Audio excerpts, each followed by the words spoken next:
there's an expectation too around progression. And I think I scare people when I talk about this, that they think, oh, I have to promote them within the first 3 weeks. And I don't think it's promotion like what we think of as a promotion, because to us, we joined an organization and we're going to climb that ladder straight to the top, right? Well, with this generation, it's about building experiences, having different ways of doing things and looking at things that are unique and interesting and fun. Welcome to the Vistage podcast series. I'm Dave Nelson, a Vistage member since 2003, part of CEO group CE676 in Pittsburgh, and your podcast host. Today we're talking about engaging a new generation, specifically the millennials, or call them Gen Y if you prefer. My guest today is Jill Silman Chapman. Hey Jill, welcome to the Vistage podcast. Thank you so much. I enjoy working with you guys. So, quick introduction, just so everyone knows who you are. Jill is a senior performance consultant with Insperity Recruiting Services, and she helps businesses, particularly small and medium-sized firms like the typical Vistage firm, find the best talent using the latest in recruitment strategy, talent attraction methods, and technology. Hey, hiring is one of the most important decisions a business owner makes, and Jill is passionate about helping companies address the growing recruiting and retention issues within their organizations, especially with respect to the millennials. So, Jill, why don't we start out with just a quick definition so we're all on the same page. What to you defines a millennial? Well, let's start out by just saying we can put a lot of people in a lot of big buckets. And some of the stereotypes and things that go with every generation, whether you're a baby boomer, a Gen X, or a Gen Y, some of those things stick, and I think that there's a little bit of truth, a kernel of truth in it, but these are very broad brush definitions of a group of people, all of them influenced by their own place in history, the surrounding technology as they were coming of age, their own set of experiences, their expectations in the workplace. And Gen Y, when we talk about Gen Y, and I'll use that term or say millennials interchangeably, but when we talk about that particular generation, it's usually from about 1978 to around 1994. That's the birth years of the folks that fall into the Gen Y. And there's a little bit of science to this as well, how they determine who's in a generation. They take a look at specific big points in time, those moments in time where you can remember what you were doing, what you were wearing, where you were, what was happening, and they look around that moment in time for shared values. And that's how they determined that Gen Y started around 1978 and ends around 1994, with their big moment in time being, of course, 9/11. Interesting. So they were coming of age, and that was the defining event, I guess. And of course, the world has been quite different post 9/11 than pre. Right. How does the size of this generation then compare to the previous gen, which Gen X, or the baby boomers who are now retiring? Right. So with this particular generation, and so many times when I'm asked to speak to this topic, it's usually with a group of baby boomers, right? Which always just kind of, it makes me giggle a little bit, because I think, these are our kids. These are the baby boomers' kids. And sometimes we act so surprised at how they might behave in the workplace. And they do the exact same thing at home, but we think they're brilliant when they do that. But this generation has finally outpaced the baby boomer generation. Right now, it's about 25%. And by 2020, it should be a full 50% of the workforce. They've also outpaced Gen X, which as a generation is rather small in number, but they are now the largest makeup in today's workforce. So that's why our topic today is really important, because for a typical business owner or business executive, this is 2 short years from now, as we're recording this, will be 2020, and it's half your employees, but it also means essentially it's half your customers. So better figure out how to motivate the millennials, retain the millennials, heck, sell to the millennials. So let's get back to your point about stereotypes. So we're talking stereotypes and general characteristics. So we both agree that not every person's going to exactly fit the stereotype in any class. But what would be your comments about sort of the typical stereotypes of millennials? They're somewhat impatient, or we might say short attention span. They're overconnected. They're relatively boundaryless. They're Right. entitled, which, by the way, as a baby boomer, I accept that was my fault. Everybody gets a trophy. We're not keeping score.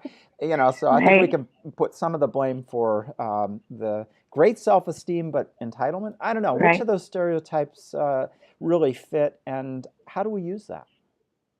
Well, when we take a look backwards at where these names might have come from, where these stereotypes and these ideals might have come from, we can see where the groundwork was laid as this group was coming of age.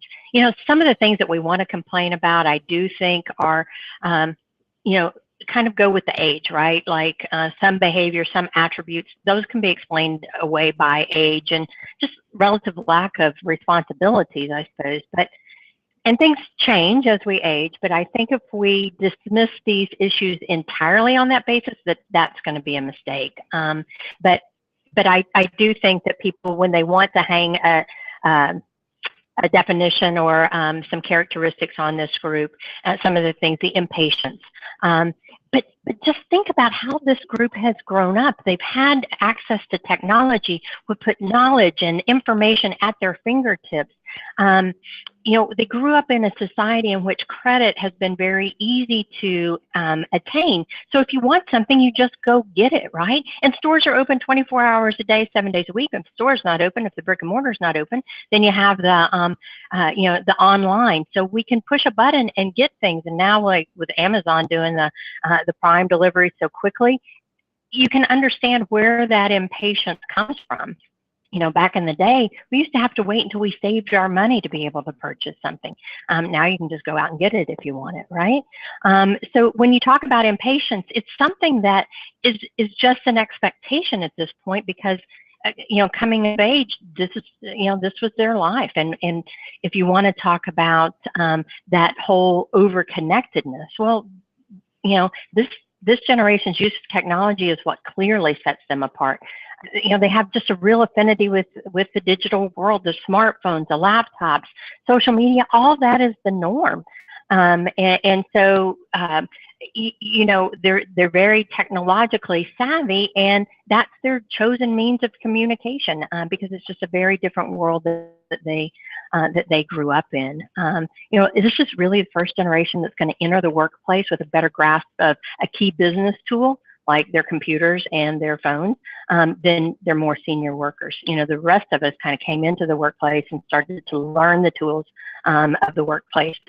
This group is coming in with a better grasp than the rest of us. And then to that whole boundaryless thing, I think there's a couple of ways we can look at boundaryless. We can talk about the fact that, this was a generation that was grown up to talk about everything. When we were raised to say, talk to us, talk before you make a big decision, before you make a change, let's talk about it, right? So why wouldn't I talk about it when I come to work? A classic example, and one of the reasons that I even started looking into this whole generational diversity thing is one day I was walking down the hall in my office and I had one of my employees slam her hand down on the table, and she said, I forgot to take my Prozac again today. And of course, I stop and pick my chin up off the floor. Nobody else in the office even stopped typing, stopped talking, stopped doing anything. They just let it go. I would have been mortified if my employer would have known that I needed drugs to get through the day, right? But to this individual, there's no reason not to talk about it. They've been talking about things since since they were a small child. And their opinion always mattered, right? Where do you want to go for dinner? What do you want to do on vacation? What sports do you want to play? What this, what that, and so their opinions made a difference, or at least were heard. So of course they have that expectation when they're around authority figures and all that somebody's going to listen to their opinion. So those hierarchies and some of the structures that we've had in the 20th century workplace is just a bit odd to this particular generation. So another aspect of boundarylessness that seems to bother business owners that I've talked to about the millennials is the bringing the smartphone to work and Right. expecting to still, check Facebook and Twitter regularly. And Hmm. I mean, it's sort of this blended life philosophy that, doing Right. something at home for your employer or doing something personal at work, everything goes. But that really bothers a lot of employers. Indeed. And there's a couple of ways to look at this. And I'm not sure that they don't have kind of the right mindset with all of this. There's actually been productivity studies that have said that if they're allowed to check what's going on in the outside world, they can focus again. But there's uh, a stressor that happens if they can't go out and check every so often to see what's going on, that they begin to lose their focus on the task at hand because it begins to consume thoughts. So to let an employee go out, check a couple of sites, do a couple of things, and then come back to their business can be very healthy and a good way of using their time. Otherwise, you start to watch this kind of a split happen, and the productivity wanes dramatically in that time. So perhaps they're not all wrong. And if they're checking that at work, then to check the work at home, it's no big deal, right? So it's more of a blended. We used to always talk about work-life balance. Well, balance assumes that, at this moment, work is more important, and that moment, home is more important, and we're trying to, have this teeter-totter of which is getting our attention at what time. But really, with this generation, it does look much more blended, if you will, so that I can check it at work, I can check it at home, and it doesn't really matter to me. And really, does it matter to us as long as the work gets done? When they do it, where they do it, how they do it, is that as big of a deal as do they do it, and are the deliverables what we need? Interesting. So I'm a baby boomer, and Mm-hmm. I wonder if this will resonate with anyone else. I'd not had this thought before, but you sparked it with your example. When I'm on vacation, Mm-hmm. my typical behavior is first thing each morning to spend, maybe 30 to 60 minutes on email, Mm-hmm. business email, so that I Right. feel like I'm on top of things, and then I can let it go, and I'm then more relaxed during my vacation day. And I wonder if it's that same kind of feeling that the millennials get when they're separated from their social stuff. Right. So there's actually some sort of a psychological phenomenon that's going on, and they liken it to when you're trading text back and forth, and you get the three little dots that says that the other person's engaged, they're actually typing something, and you can't look away from your phone, right? You're just like stuck staring at that screen until they populate their text, and you get an answer to your questions and that sort of thing. Well, that same anxiety that you feel while you're waiting for those three dots to go away and words to pop up, that's kind of the way that I think Gen Y feels typically when you keep them apart from their social media and their whatever it is that they want to check in their day, just to make sure that they know life is happening outside the workplace, and they just don't want to miss out on something, right? So as a business owner, I simply, work permitting, I guess, whatever the Right. job type is, some would require more concentration, but permitting, your advice would be, I gotta accept this, I've got to tolerate it. I don't know that it's detrimental not to tolerate it. Like I don't know where it's hurting us to let them do some of that. Now, you can always give somebody an inch and they take a mile, right? But I think with certain expectations for when it could be used or how it could be used, and really, that's at the core of this conversation. It's about expectations, right? And when these two generations in particular collide, it's usually around expectations unmet, and whether those expectations were laid out verbally or formally, or whether we just had these things in our minds and they just didn't live up to what our expectations are. That's where the rubs come in. So if we can tell them, here's the rules of the road, here's why these are the rules of the road, especially as you mentioned, there may be jobs that there's a safety factor or something, and people have to stay focused on things. But take a break. Go check your Facebook or your Snapchat or whatever it is. When you're on break. And there's a lot of organizations that have moved to forcing their employees to take breaks from their computer. And so many of us are working on our computers, quite nearly 8 hours a day. So you've heard of these companies who your computer will just stop and you have to get up and walk around, or you have to get, you have to change your position and that sort of thing. Well, maybe at that time, that's a great opportunity for them to, take a walk around and, get a new cup of coffee or something like that. And perhaps they could check their social media at that point. I don't think it has to be, super structured or anything along those lines. But I think that if we want to have an expectation that they'll check their work life when they're at home, we need to give some leniency to the idea that they might check their personal life when they're at work.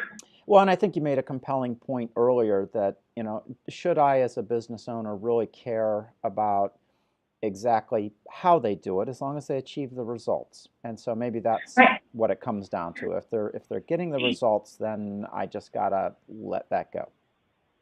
And clearly there are some jobs within our organizations that have to be done, in a certain place, a certain time of the day, and those sorts of things. And I think that if those who take those roles, they understand that there's an expectation. If I'm a machinist, I have to work at the machine, right? I can't take the machine home with me.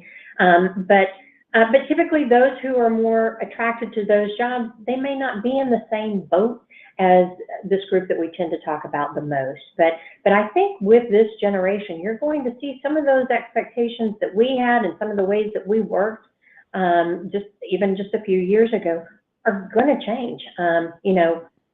If nothing else, they can bully their way into making those changes just by the sheer number that belong to this generation. But again, whoever came up with business hours being 8 to 5, I'm pretty sure that person's not, that person's dead, right? So why does it matter anymore?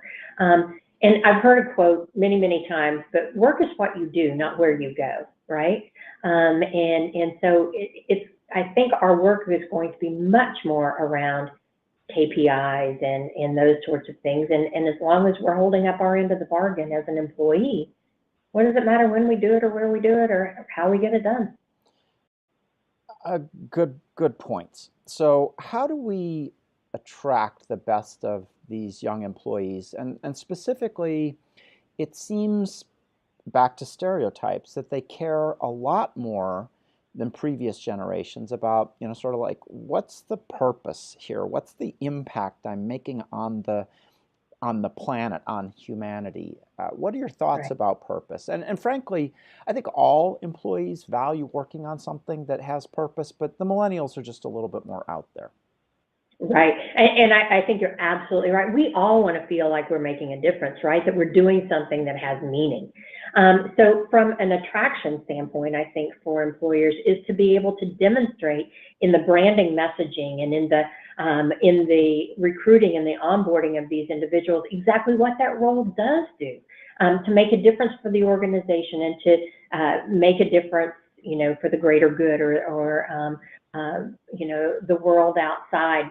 And I think as long as we can communicate that and we really understand why we need this person, and their line of sight once they're in our organization is very, very clear as to how what they're doing has an impact on the results for the organization and are moving people forward. But again, just like you said, I think that's everybody, but this generation just is, exponentially geared that way. So a business owner might do well to rethink about what really is their purpose in the larger sense. So you're probably unlikely to motivate a millennial with, our purpose here is to get 10% more profit than last year. Whereas if you focus on really the impact that you're making for your customers, our purpose is Right. to make the best titanium knee replacement so we improve the quality of life of our customers. You just hit the nail right on the head. With the baby boomer generation, we grew up very competitive, right? There were so darn many of us. And as we were coming up, there was only one person that got the trophy, the most valuable player, or there's only one valedictorian, not seven, Are there, are there 7 valedictorians these Right. days? I missed that development. No, well, they have to look at the 10th decimal place, and to figure out who's got the best scores. But we wanted to be that one, so highly, highly competitive. This generation is also competitive in their own right. But I guess how it plays out is, let's say I sell Hamburger Helper. I'm going to join the firm selling Hamburger Helper. As a baby boomer, I come in and you say, we want to make Hamburger Helper #1, and all I have to hear is we want to be #1, and I'm off to the races. I got my trunk loaded. I'm going to every store asking for end caps and how much shelf space can I have and all that sort of thing. With Generation Y, and sometimes we use the letter Y and sometimes we use the word why, as in why does it have to be done that way? I can almost guarantee you that if you said the exact same thing to that cohort group, the next question would be, why do we want to be #1? Well, because we want to, make money. We want to have profits. We want to have a job next year, whatever it is. And those things seem so clear to us and so obvious to us. But in their minds, it might be, well, why? What is that doing? And if I could say, well, Hamburger Helper is a very quick way to make a family meal. And, with mom coming home from work, she wants a very quick way to put a good, quote unquote, healthy meal on the table. And so that the family can come together and have family time and talk about their day. And we're really building the fabric of America, and having stories like that, then they're like, okay, get that. I can be all behind that. I can get behind it. But being able to demonstrate the why behind what it is that we're doing. Okay, great advice. So we reframe our purpose in a little grander sense. It's still authentic, Right. of course. Right. What else do we need to do to attract these employees in our organization? Well, what else do they expect right. to find in the workplace? Well, there's an expectation too around progression. And I think I scare people when I talk about this, that they think, oh, I have to promote them within the first 3 weeks. And I don't think it's promotion like what we think of as a promotion, because to us, we join an organization and we're going to climb that ladder straight to the top, right? Well, with this generation, it's about building experiences, having different ways of doing things and looking at things that are unique and interesting and fun. And so progression for them may look more like a lattice. I've heard it described before as a lattice rather than a ladder, a little bit over here, a little bit over there. And maybe we take their job that they're in, and because we've smashed all of our companies so flat now, there's not a lot of headroom to go up, but maybe we could say, you start out as a customer service rep, and you're a customer service rep 1, and then you're going to be a CSR 2 and a CSR 3. So they're kind of in the same role, but they're getting more exposure to different things, and we're rolling it out in pieces so they have something to work for, something to attain. Remember, this is the generation that, we prep them to build that resume, go get those internships, do these things, be involved in a lot of sports, involved in a lot of activities, build that resume. Well, they're builders. They want to keep doing that sort of thing. So being able to collect badges or, certifications and things like that could be very important to this generation, just as a way to progress. It's about progression, not necessarily straight up progression, but growth and expansion. It occurs to me that they play video games and they're constantly leveling up on the video games. But That's it's exactly the same what I'm game, talking right? But they're leveling up, and there's maybe a little more challenge. So keeping that metaphor in mind probably reminds us how we keep them engaged. Right. Interesting. Right. Exactly. So I think a lot of times people hear, oh, they want a promotion. Well, it is a promotion in a way, but it's not the big next step that I think previous generations had an expectation for. All right. I've got at least 2 more topics that we got to get into. The first one is I read a statistic from the Department of Labor that said the average millennial will have between 10 and 14 different jobs by the time they're 38. I mean, that's like 18 months. You can't even find the bathroom in 18 months. So how do we retain them? I mean, even if I could get 3 years and my competition has 18 months, I'm winning. So how do you, what do you do to get them to stay? Right. So, and what I hear about when you hear those kind of statistics is that it's not 18 different jobs that are all related one to another, but in many, many cases, they're switching industries, they're switching you know, it could be as crazy as start out as an architect and move to an accountant and then a brain surgeon and then an interior designer and then a mountain climber, you know, like 18 different, very, very different kinds of jobs. But I think if we want to try to hold on to our investment in these people, I think we need to lay out all the opportunities and be open to people making changes within our own organization. So many times I was talking to someone that works with Deloitte, and she was telling me of a program that they came up with because they were losing so many people. And when they would do their exit interviews, so many people, they act like turnover is a huge problem for Deloitte. And it wasn't that exactly, but what the situation was is they were going through their exit interviews and they were asking people, well, what are you going to do next? And the very jobs that they were going outside of the organization to do were the same jobs that Deloitte could have had for them, and they could have stayed there, but they couldn't see those opportunities. They had no view of things outside their department or things outside their silo.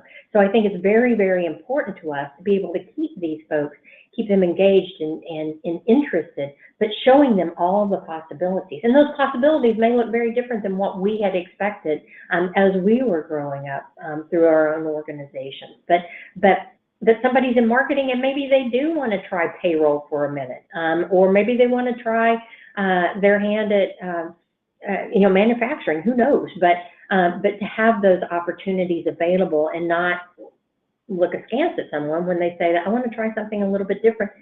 Keep them in your organization. Don't let that intellect and don't let that institutional knowledge, however short it might be, walk away when you have the same opportunities internally. How important is a friend at work? How much does the relationship with their direct manager matter to millennials?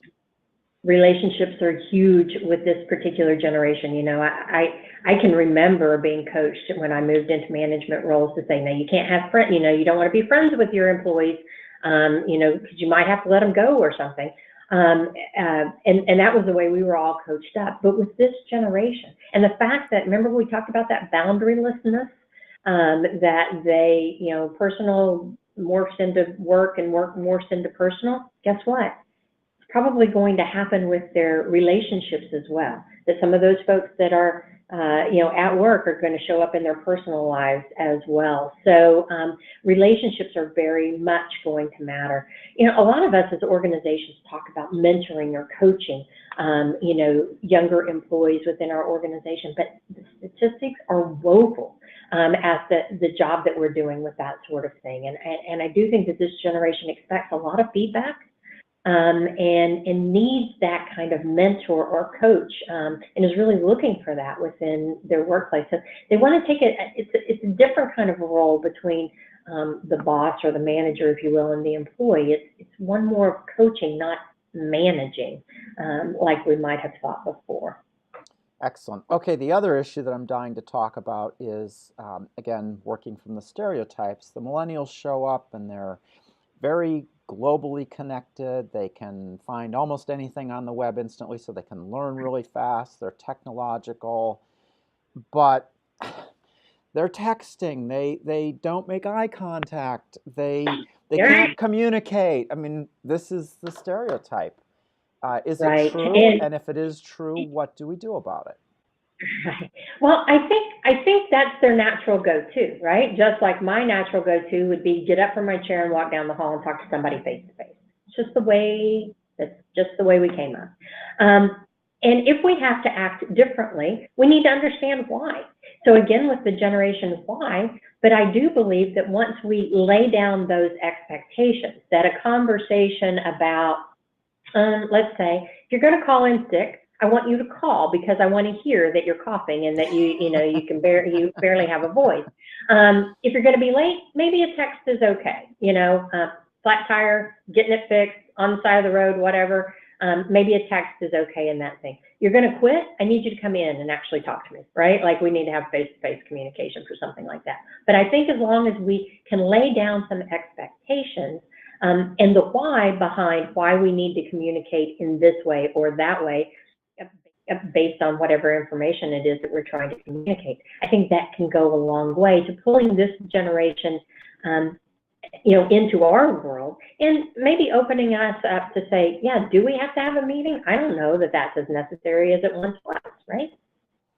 Interesting.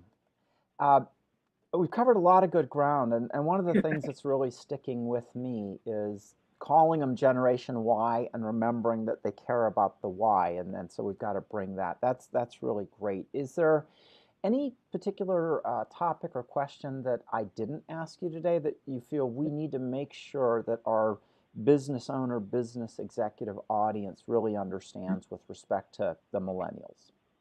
Well, I think that so many times they get a rap that says, that they're not attached to work and they're not attached to their careers. And maybe they aren't attached in the way that we would expect them to be, but they do have aspirations. They do have career goals, and they want to make a difference. So I think as long as we can communicate with them about that, we can keep that in the forefront, and we can help them to see how they're making a difference and their career aspirations align with what it is that we're doing. I think we can have, very long-term employee relations with this particular group. But we just have to work a little harder, a little differently. It's not harder, it's just different in the way that we go about talking to them. I think you're going to see some changes happen in our workforce. I think that 9 to 5 thing, 8 to 5, I think that's going to eventually go out the window. I think that the idea of the annual performance review and the plans for, what we're going to do next year may change to be very, very much more instant feedback. And coaching in the moment, as opposed to waiting and then trying to remind somebody of something that happened 6 months ago and they can't even remember what it was, right?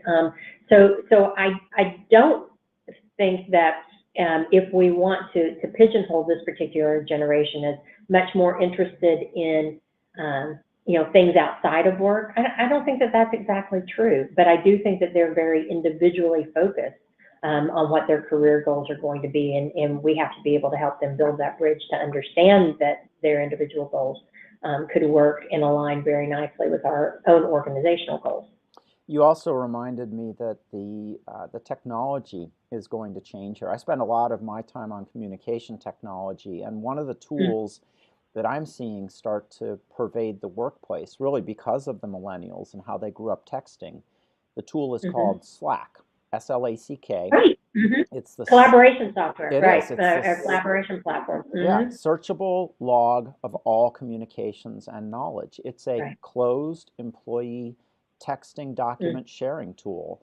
And it's interesting, in the past, human history, it was always the younger ones that apprenticed to the older ones' knowledge was passed down.